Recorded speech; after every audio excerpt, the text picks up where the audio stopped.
मूकं करोति वाचालं पङ्गुं लङ्घयते गिरिं यत्कृपात्तमहं वन्दे परमानन्दमाधवम्।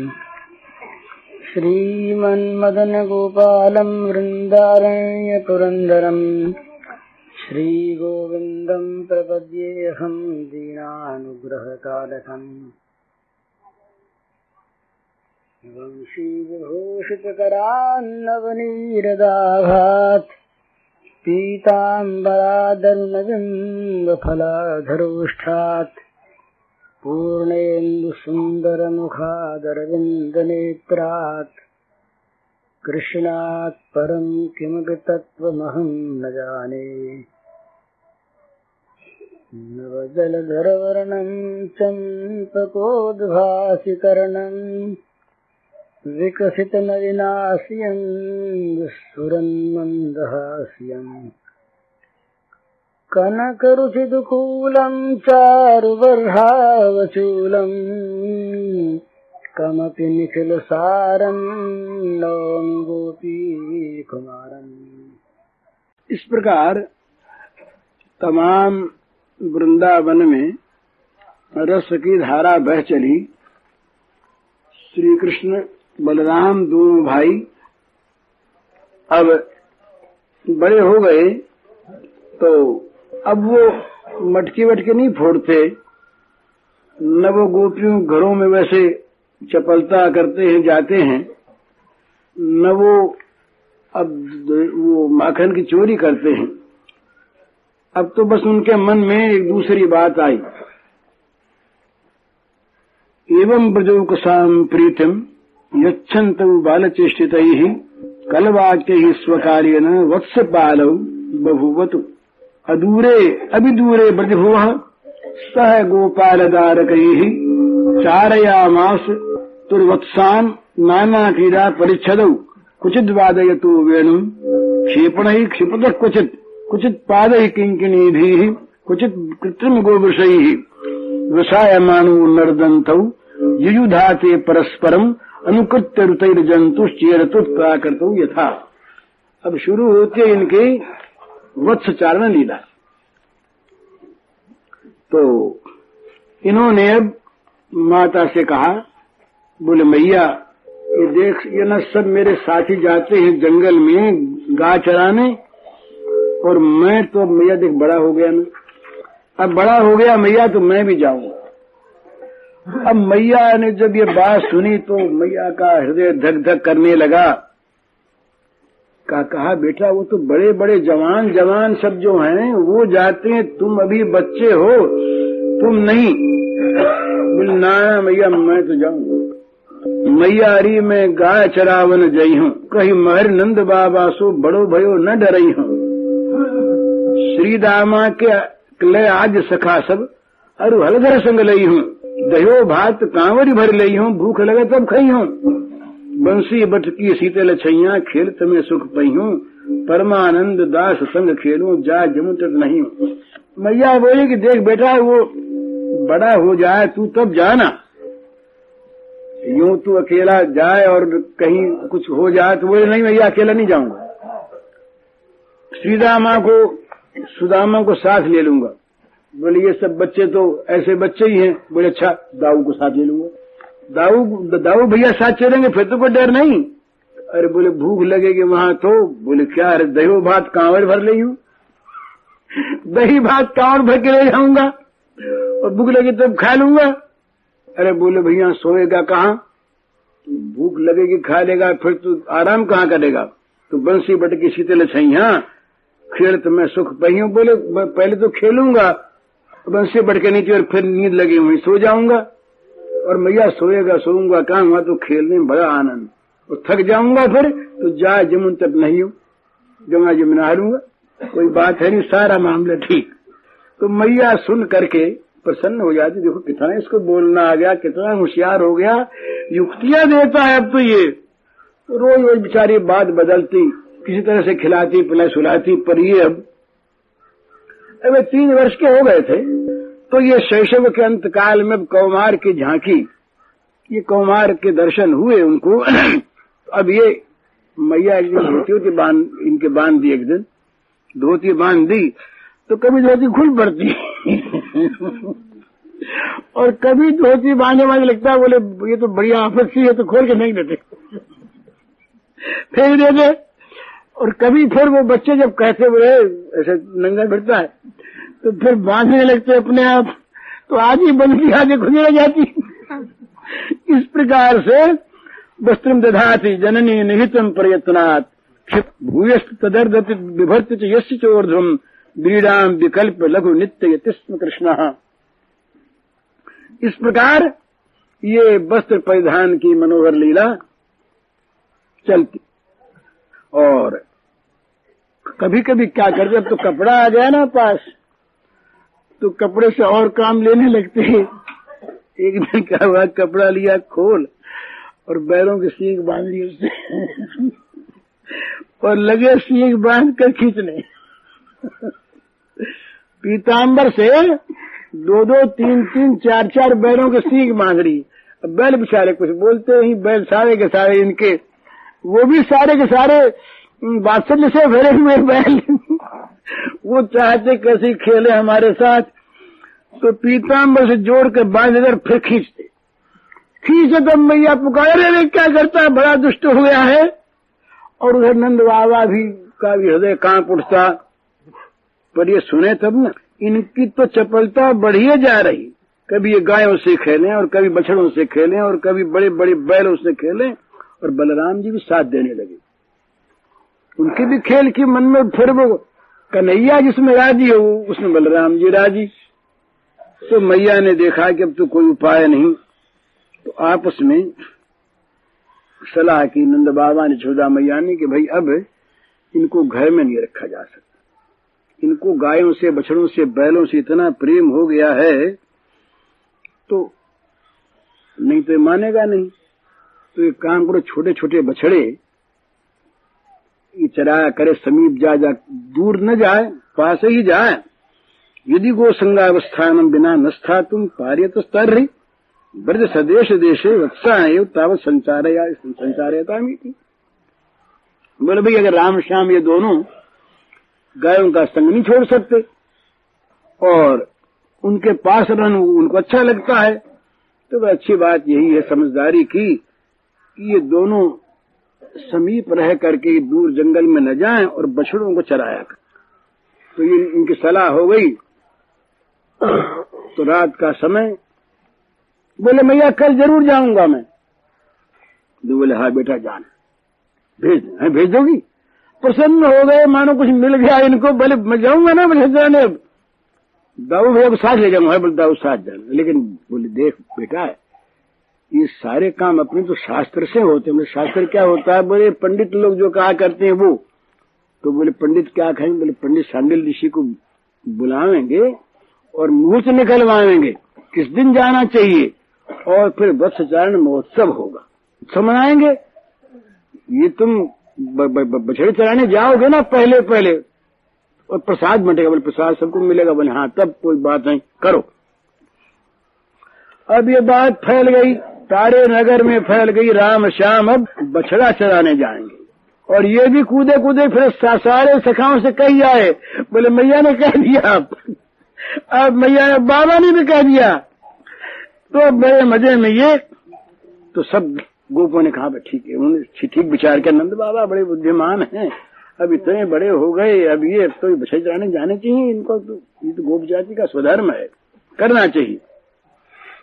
तो अब स्वयं नीलमणि जिसको श्याम सुंदर चाहे और नंद बाबा कह रहे, उसका विरोध कोई करे। सब ने योजना को मान लिया, स्वीकार किया। और भगवान अब वो मुहूर्त निकले तब काम हो।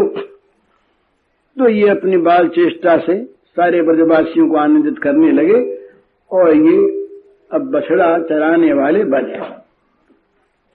तो अब वो वृंदावन में गोचारण लीला आरंभ होने वाली है, ये जाने वाले हैं। तो इस ब्राह्मणों को बुलाया गया, नारायण देव की पूजा की गई, भगवान की। नारायण की पूजा के बिना कोई काम शुरू नहीं होता इनका। ये परंपरा भगवान की पूजा के बिना कोई काम आरंभ किया जाए वो सफल नहीं होता, ये मान्यता रही। तो छोटा मोटा काम भी ये सब करती भगवान की पूजा करके। नंद बाबा भी ऐसे करते। तो आज पहले पूजा की गई, कलश स्थापन हुए, शांडिल्य मुनि जी आए और जजमान नंद जी के द्वारा सारे कर्म संपन्न हुए। और नंदलाल और ये बाबा जो हैं बड़ी निष्ठा से, ऐसे नहीं कि पूजा करने में ऐसे ही फेंक देना ना, ये बड़ी निष्ठा के साथ, बड़ी श्रद्धा के साथ और यशोदा रानी पास बैठी और ये पूजा करने लगे। अब वो पूजा शुरू हुई। फिर पूजा होने के बाद पुण्यावाचन, बाबा बोले भू ब्राह्मणः मम गृहे पुण्याहं भवन्तु ब्रुवन्तु, हैं आप मेरे घर पुण्यावाचन करें पंडित जी महाराज। तो पंडित जी महाराज सब तैयार थे हैं। तो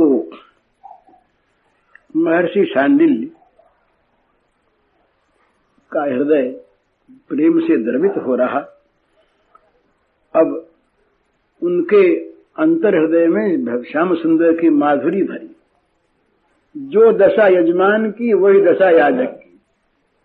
अब दोनों पूजा तो कर रहे हैं, पर दोनों का जो मन है वो लगा है उसी तरफ। तो गोपरानी ये कहती है भाई पूजा जल्दी हो जानी चाहिए। वो कहते हैं ये पूजा में कितनी देर लगेगी। अब श्याम सुंदर बोले कितनी देर लगेगी, सब तो आ गए हैं मेरे साथी वादी और ये सब, मैया तू देर कर रही है।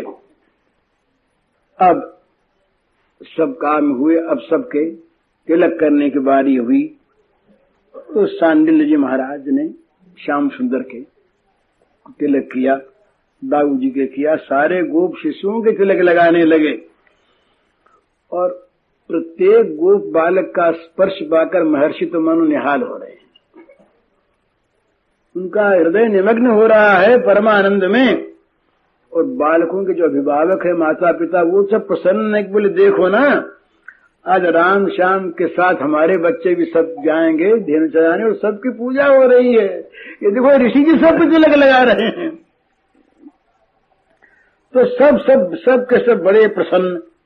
सबने अपनी अपनी हैसियत के अनुसार दान दिया। मैया ने सजा दिया था, पहली बजरानी ने बड़ा सुंदर श्रृंगार किया मैया ने।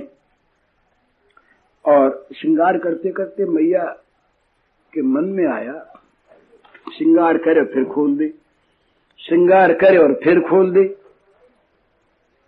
तो क्या बात है। तो मैया के मन में आया कि श्रृंगार से सजते नहीं कोई श्रृंगार। ये तो बोले जैसा लगता है ना ऐसा, ये जितना श्रृंगार इसका है वो श्रृंगार से उल्टा विकृत हो जाता है। ये हम लोग समझते हैं ना कि श्रृंगार से भगवान को सजा दें, बाहरी वस्तुओं से, अलंकारों से, वस्त्रों से भगवान को विभूषित कर दें। ये तो उन वस्त्रों की, विषयों की महिमा हो गई। मैया को इस बात का ज्ञान करा दिया श्री कृष्ण ने, श्याम सुंदर ने, कि मैया ये वस्त्रालंकार तो जो तू मुझे पहना रही है, ये तो इनको मैं धन्य कर रहा हूं। मेरे रंग से लगकर ये सज रहे हैं, सजावट मेरी इनसे नहीं होती। तो अब मैया की जब ये मन में आया तो मैया भूल गई। तो मैया उल्टा सीधा पहनाने लगी। वहां गोपिंद बंसी ध्वनि सुन करके यहाँ मैया ने हाथ के कड़े पैरों में पहनाने शुरू कर दिए। मैया ने करधनी जो रही वो श्याम सुंदर के गले में कंठी बोल के डाल दी। अब मैया को तो सजाना है, मैया के होश तो है नहीं। मैया को तुम ध्यान में आ गई श्रृंगार से सजता नहीं, सजा ही हुआ, ये तो पहना दो। रोहिणी देवी ने देखा मैया का भाव कि कितनी ये प्रेम विवश हो रही हैं, इनको होश भी नहीं रहा है कि कहाँ क्या पहनाना है। तो उनके भी प्रेमाश्रु आ गए रोहिणी जी के। रोहिणी जी ने कहा मैया से कि यशोदा तू जरा अलग हो, मैं जल्दी कर देती हूँ, देर हो रही है। ऐसा नहीं कहा कि तू पहनाने में गड़बड़ कर रही है तो सबंग हो जाता। तो कहा देख देर हो रही है ना, वो देख नंद बाबा कह रहे हैं कि तो मैं पहना दूं, तो अच्छा बहन तू पहना। तो रोहिणी जी ने पहना दिया। अब ये इन सब कामों को करते करते एक पहर बीत गया।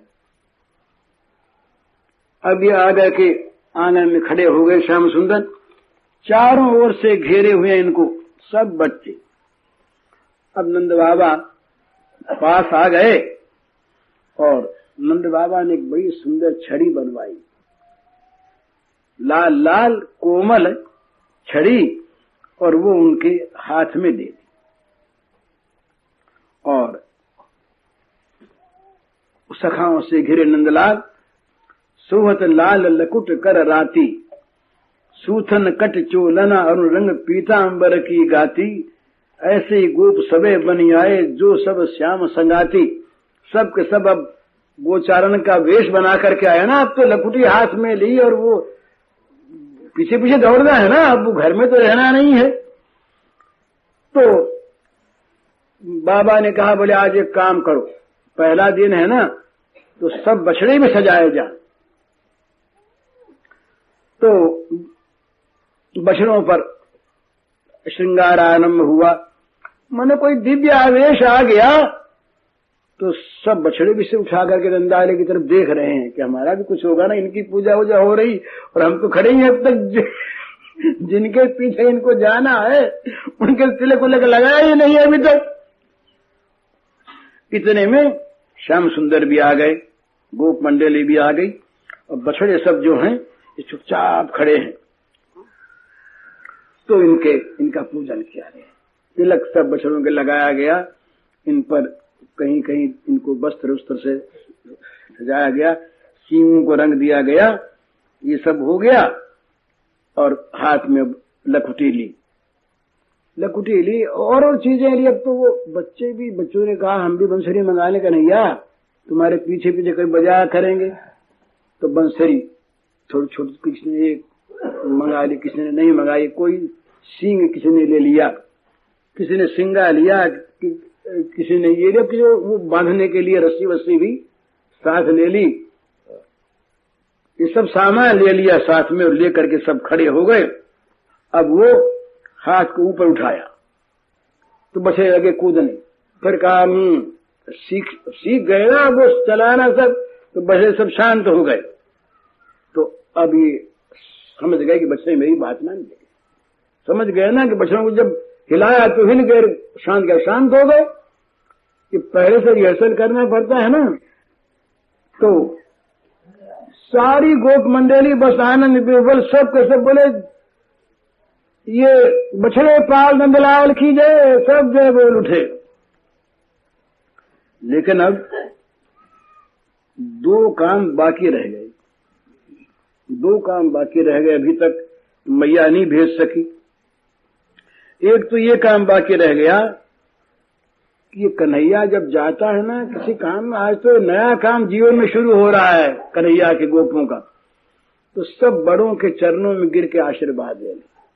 ये मैया के मन में है कि भाई बड़ों के चरणों में मस्तक रखकर आशीर्वाद लेकर ही जाए, ये मैया के मन में है।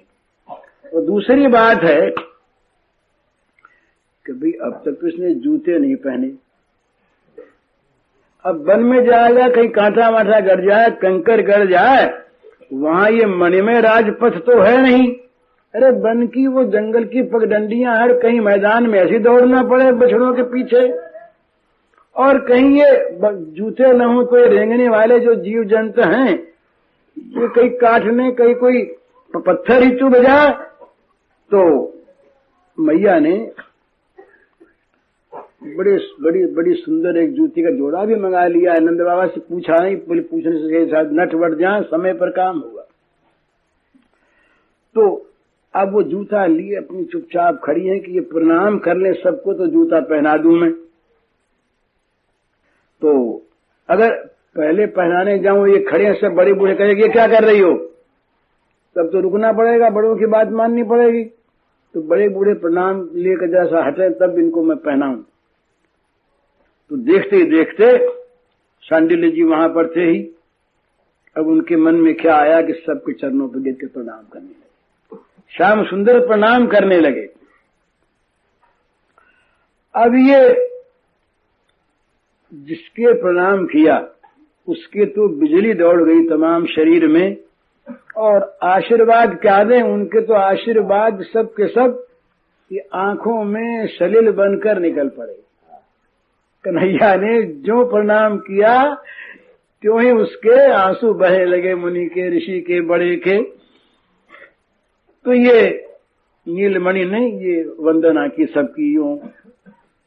अब रही 3 की वंदना बाकी, सबकी कर ली, सबकी सबको प्रणाम कर लिया। अब 3 बाकी रह गए, नंद बाबा, रोहिणी जी और माँ यशोदा। इनके ये पीछे हट गए इसलिए कि पहले दूसरों के कर ले, पहले दूसरे बड़े बूढ़ों को कर ले। ये तो नहीं तो ये होगा कि बच्चा तो अपनी माँ बाप को मानता, दूसरों को मानता है, तो अवज्ञा हो गई ना दूसरों की। तो दूसरों के मनों में कहीं दुर्भाव आ जाए, कहीं आशीष न दे तो कोई अमंगल हो जाए। तो मैया को तो आशीष चाहिए सबकी, तो अपने पहले प्रणाम न कर ले इसलिए अलग से हो गए। अब उसको तो ये पता नहीं कि पहले किसको करना है। बच्चे न हैं अभी जो, और बड़े बड़े लोग सब सामने आ गए, प्रणाम करवाने के लिए सामने आ गए सब। और ये भी वात्सल्य भी कि इसको कष्ट न हो तो अपने सामने खड़े हो जाए तो ये प्रणाम कर ले। प्रणाम करते गए। अब 3 बाकी रह गए। जब देख लिया सबके प्रणामों को, सब आशीर्वाद देते रहे, तब मैया प्रसन्न हो गई। तो मैया सामने आगे बाबा से इशारा किया, बाबा आगे रोहिणी जी को ले लिया। अब इन्होंने तीनों को प्रणाम किया। अब वो कहते हैं कि इस प्रणाम करने के समय जो रस की धारा बही, उस धारा को कोई चित्रण कर दे भाषा के शब्दों में, ये संभव नहीं। तो यशोदा का हृदय किसी के पास हो तो वही इसको जान सके कि उस समय उनके हृदय में किस प्रकार के रस का संचार हुआ। दूसरा कोई अनुमान ही नहीं कर सकता, तो चित्रण तो कहाँ करे। परंतु ब्रजरानी सावधान हो गई। भाई पहला दिन है ना, अगर कहीं आज ब्रजरानी पागल हो जाए तो विघ्न पड़ जाए ना ये गोचा, ये बच्चारण लीला में, तो श्री कृष्ण के आंखों में आंसू नहीं लाए। मैया बड़ी सावधान, एक तरफ तो प्रेम उमड़ा और एक तरफ वात्सल्य भाव, ये कि कहीं अमंगल न हो जाए। पहली बात तो यशोदा रानी ने बड़ी सावधानी के साथ अपने को रोका। अब दौड़ी और दौड़ करके जूते ले आई। जूते लेके अब जब पहनाने लगे तो ये समझे नहीं कि ये मैया क्या कर रही है। ये बोले मैया क्या कर रही है, कि ये क्या कर रही है, क्या लिए खड़ी हो, हाथ में क्या है ये। तो जब जूतों की ओर ठीक दृष्टि गई तो हट के खड़े हो गए। मैया ने हाथ पकड़ ली, बोले ये तो जूते तो पहनाने ही है ना, अब नहीं मानेगा, जबरदस्ती पहनाने हैं, कांटे कट जाएंगे। तो पर ये कहते ना मैं तो नहीं पहनता, मैं नहीं पहनूंगा ये सब, क्या ये मेरे तो पैर में लग जाएगी, नहीं पहनूंगा। यशोदा रानी ने बड़ी बड़ी युक्तियां दी पर ये नहीं करते रहे। आखिर वहां से कृष्णास्वानी थी उपानहु नहीं कार्य न बहिष्कार, हटा दिया उनको, अलग कर दिया, बोले नहीं पहनूंगा। अब मैया ने सोचा अब क्या करें, तो सोचा कि दाऊ पहले पहन लेगा तो शायद ये पहन ले। मैया के मन में युक्ति सूझी कि दाऊ पहन लेगा तो ये पहन लेगा, पर मैया को ये पता नहीं कि इन दोनों के तो एक ही तार बजता है।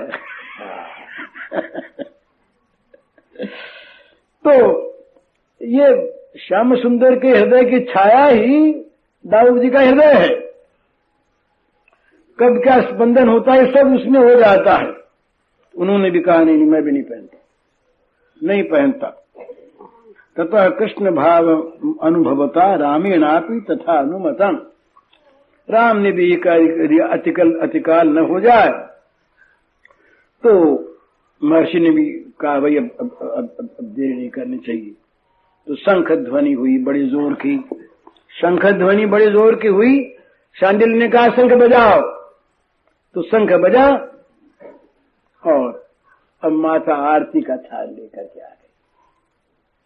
आरती का थाल लेकर के मैया आई, रोहिणी जी आई और गोप रमणिया सब ने मंगल गीत गाने शुरू किए। आज उत्सव महामहोत्सव है। अब वो आरती मैया ने उतारी। अब इन्होंने जाने का उपक्रम किया। चले हरि वत्स चरावन आज, मुदित जशोमति करत आरती, साजे सब शुभ साज, मंगल गान करत ब्रज बनिता, मूतिन पूरे थाल, हंसत हंसावत वत्स बाल संग, चले जात गोपाल। विदा हो गए। तो आज तो पहला दिन है ना, रोज ही ये तो होगा यहाँ पर। आज तो उनका जाना महामहोत्सव है। तो हरेक दरवाजे पर तैयारी है इनके उत्सव की। सारी गोपांगनाएं जो हैं वो न्यौछावर करने के लिए खड़ी है। बोले यहाँ खड़ा होगा, इस पर न्यौछावर डालेंगे, आरती उतारेंगे। तो घर घर आरती सकी, सबके तो बच्चे साथ हैं वैसे भी। तो मैया ने आरती उतारी तो सब घरों में आरती उतरेगी। तो समस्त गोपों के घरों में जिन जिन के बच्चे जा रहे हैं तमाम मणियों से आरती उतारी जा रही है। और मैया तो डर गई थी। बोले ये ठीक नहीं होगा, लोग क्या कहेंगे। अपने घर में आरती तो उतार दी, फूल नहीं बरसाए। गोपियों ने कहा हम बरसाएंगे फूल। मैया नहीं बरसाया तो क्या हम तो लाला पर बरसाएंगी। तो गोपियों ने तमाम फूल इकट्ठे कर लिए, बड़े सुगंधित सुगंधित फूल। तो प्रत्यागार द्वारम सर्वाभिर अनिर्वाचीनाभिर वरवर्णिनीभिर महाधनि निर्मंछमानो दीपायमान मणिभिर नीराज्यमानो प्रफुल्ल सुरभि प्रसूनैर अविवृश्यमानो। सबने आरती उतारी और सबने श्याम राम पर फूल बरसाए, सुगंधित फूलों की वर्षा की। अब आज पहले पहले जा रहे हैं ना, तो बाबा भी साथ साथ चलते हैं। यशोदा मैया भी साथ साथ आई और नगर के निवासी भी साथ साथ सब चले जा रहे हैं। अब साथ चले तो जरा संकोच रहे ना। तो बाबा बोले बाबा आप जाओ ना, बहुत देर हो गई, लौट जाओ बाबा। मैया तू लौट नहीं जाती। ये देखते हैं इनको तो जल्दी लग रही है कूदने की, खेलने की, फांदने की, शरारत करने की। तो मैया के सामने जरा संकोच होता है। बाबा के सामने कम संकोच करते थे। बाबा ने कभी इनको डराया नहीं, मैया डराती। तो सोचती कि बाबा कुछ देर सांस भी रहेंगे तो कोई हद नहीं, मैया चली जाए ये। तो अब उनका मन नहीं माने, कुछ बड़े लड़ा भी जाते, थोड़ा सा और आगे चले, थोड़ा सा और आगे निकल जाए। तो ये साहब हट करके बैठे, बोले तुम नहीं लौटोगे तो हम बढ़ेंगे नहीं आगे। ये क्या बात, हमको जाने नहीं देते, इतनी देर हो गई। तो अब क्या करें। कुछ दूर आगे गए। आखिर नंद बाबा ने कहा यशोदा से कि भाई कि जैसे राजी हो वैसे करो, चलो। अब तो मैया का मन न माने। मैया के मन में आकर ये अकेला भेज रही हूँ, कभी आज तक इसको अकेला कहीं भेजा नहीं। घर से बाहर जाता तो मेरे मन में शंका लगी रहती, किसी गोपी घर जाता तो मैं डरी रहती। और इसने तो जूते भी नहीं पहने, जूते पहन लेता तब भी एक चिंता मिटती। तो मैया के हृदय में बार बार नया नया भाव उठता है। मैया ने दाऊ को बुलाया, बेटा देख तू बड़ा है और तू समझदार है, और ये तो देखता है ना ये तेरा भाई, ये बड़ा चंचल है, बड़ा ढीठ है। मैया की यूं कहते कहते आंखों में आंसू आ गए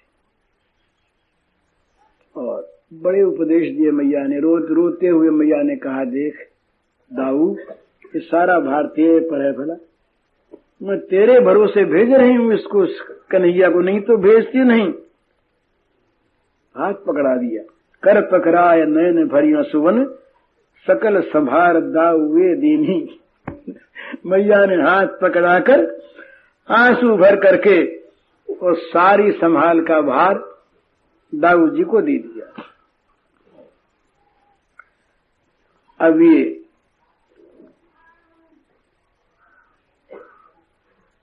मैया को लौटना पड़ा, लेकिन जूते पैर में नहीं, तो भगवान की योग शक्ति ने, माया शक्ति ने देखा तो अपने आप काम हो रहा था। ये इसीलिए तो मैया पहना रही थी ना जूते, कि कहीं पत्थर गड़ न जाए, कोई कड़ी जमीन हो उस पर पैर न चला जाए। कठिन भूमि कोमल पदगामी कहा वहां रामायण में, भूमि बड़ी कठिन। तो आज तो भूमि को नरम करने वाला दल आगे आगे जा रहा है, रास्ता कोमल कर दीजिए। बछड़ों का दल, बछड़े तमाम कूदते जा रहे हैं आज, तो जमीन को अपने खुरों से खोद रहे हैं ना, खोद खोद करके मानो वो रास्ते के रजकणों को पीसते चले जा रहे हैं। युगमाया ने काम किया तो वो ऐसा हो गया कि वो जो ब्रज की रज थी वो मानो काजल सी बन गई, नरम नरम बिल्कुल कोमल। कंकर और ये कंटक, कांटे और कंकर सब के सब मानो चूर्ण विचूर्ण हो करके पिस गए, और भगवान उस भूमि पर, नरम नरम भूमि पर चरण अपने टेक के मजे में जा सकें, कहीं कुछ गड़े नहीं। इस प्रकार का उन्होंने पहले से ही बना दिया। दुष्कट गणनानि गोधनानि तू नूनम कृत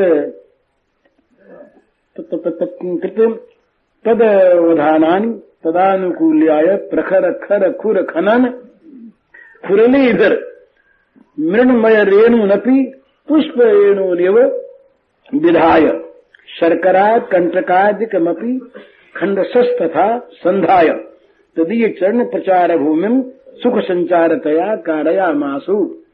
ऐसी जमीन बना दी कि जिससे बड़े सुख से पैर रख करके भगवान श्याम सुंदर जा सकें, किसी प्रकार से इनको कोई भी रास्ते में कष्ट न हो, कांटा न गड़े, कुछ न गड़े। इस प्रकार वो, और स्वयं आज देवी पृथ्वी जो है ये स्वयं आज बड़ी सावधान है।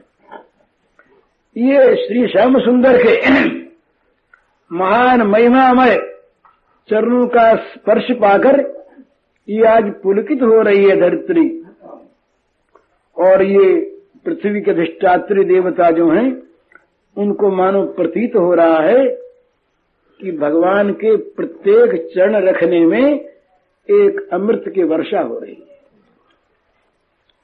और उससे उस धरती का एक एक रजकण सिक्त हुआ चला जा रहा है, छिड़काव हो रहा है। काहे का? भगवान के चरण स्पर्श से बहते हुए रस का, सुधा रस का। तो इसलिए पृथ्वी स्वयं आज रसमयी हो गई है, वहां पर कठिनता रही नहीं, कठोरता रही नहीं, रसमयी बन गई।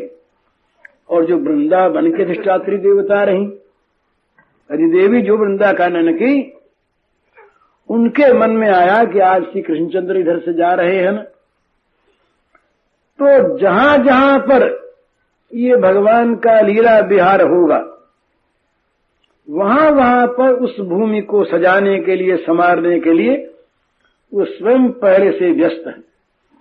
और उस वृंदावन के अधिष्ठात्री देवता के पास जो कुछ भी उनके खजाने में, भंडार में संपत्ति है सजाने की, वो सारी की सारी आज देकर पृथ्वी के साथ सहयोग कर रही है कि सजाओ बहन खूब। आज पृथ्वी देवी की अधिष्ठात्री देवता और वृंदावन की अधिष्ठात्री देवता दोनों मिलकर आज सजाने में लगी है।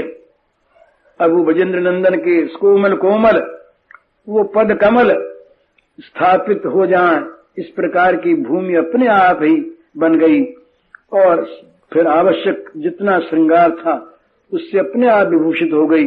वसुधा च सुधा से कमेव तदीय चरण संचारणेन मनवाना वृंदया सह च योगम तनवाना तदानुकूल्यावशेषम निर्वशेषम चकार। तो इस प्रकार से ये वृंदावन की भूमि सुंदर बन गई। बाबा तो लौट ही गए थे और अब ये जाते जाते दूर से पुकारा मैया ने, अरे कन्हैया दूर मत जाना, तू बड़ा चंचल है। अरे दाऊद देखना भैया, जहाँ नरम नरम घास होना उसी पर जाना, कहीं कड़ी घास में मत चले जाना। और भैया देखो पहला दिन है, रात तक मत रहना, जल्दी लौट आना, दोपहरी को लौट आना, क्या हर्ज है। इस प्रकार से जाती हुई वे मैया और दूर से पुकार पुकार कर कहती गई। कहते हैं कि भाई सच्ची बात तो है कि यशोदा की आत्मा तो साथ ही गई, ये केवल छाया लौटी।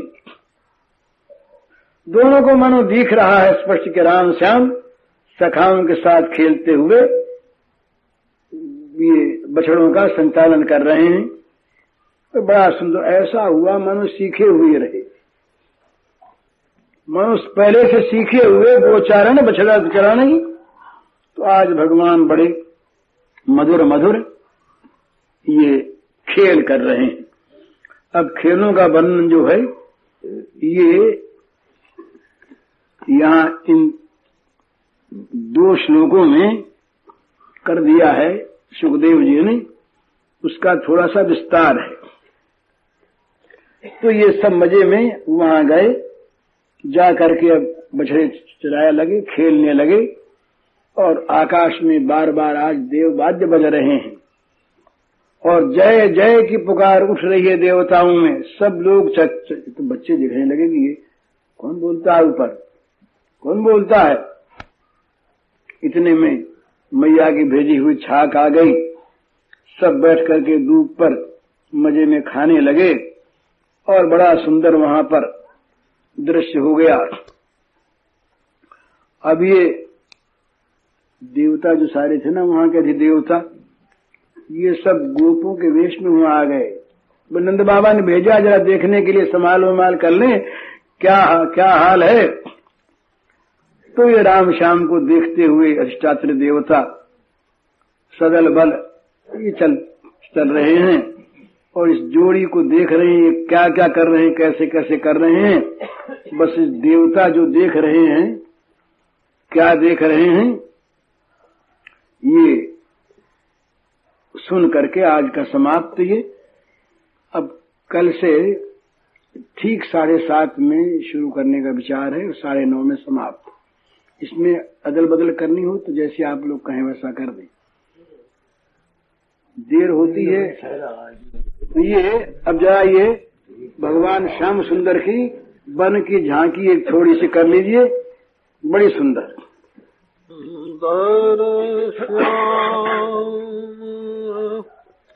सुंदर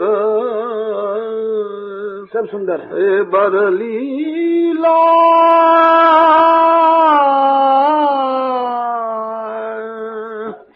सुंदर बोलत बचन रसाल सुंदर श्याम सुंदर लीलाए सुंदर बोलत बचन रसाल सुंदर चारु कपोल विराजत सुंदर चारु कपोल विराजत सुंदर उर जुबनी बनमाल सुंदर चारु कपोल विराजत सुंदर उर जुबनी बनमाल सुंदर चरण सुंदर है नखमणि, सुंदर चरण सुंदर है नखमणि, सुंदर कुंडल जराल, सुंदर कुंडल है मुजराल, सुंदर मोहन नैन चपल किए, सुंदर ग्रीवा बाहु विशाल, सुंदर मोहन नैन चपल किए, सुंदर ग्रीवा बाहु विशाल, सुंदर श्याम सुंदर बारलीला, सुंदर मुरली मधुर बजावत, सुंदर है मोहन गोपाल, सुंदर मुरली मधुर बजावत, सुंदर है मोहन गोपाल, सूरदास जोरी अति राजति, ब्रज को आवत सुंदर चाल, ये सूरदास जोरी अति राजति, ब्रज को आवत सुंदर चाल, सुंदर श्याम सुंदर बारलीला, सुंदर बोलत बचन रसाल। वृंदावन बिहारी लाल की जय।